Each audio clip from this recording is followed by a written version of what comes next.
أما بعد فأعوذ بالله من الشيطان الرجيم بسم الله الرحمن الرحیم۔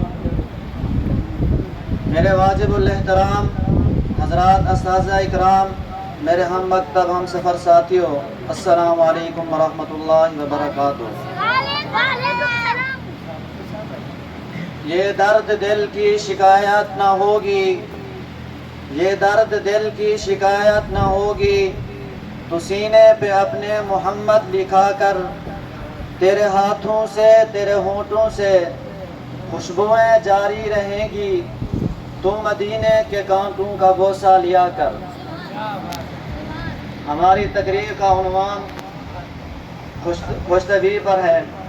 خوش طبعی کہتے ہیں ہنسی مذاق کرنا۔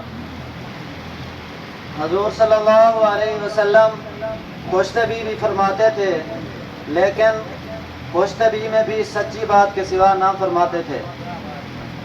ایک مرتبہ ایک شخص حضور صلی اللہ علیہ وسلم کی خدمت اقدس میں حاضر ہو کر عرض کیا، یا رسول اللہ، مجھ کو اونٹ پر سوار فرما دیجئے۔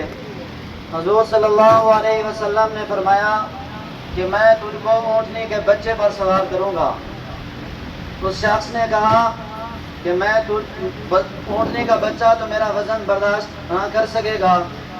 حضور صلی اللہ علیہ وسلم نے فرمایا، کیا اونٹنی کا بچہ نہیں ہوتا؟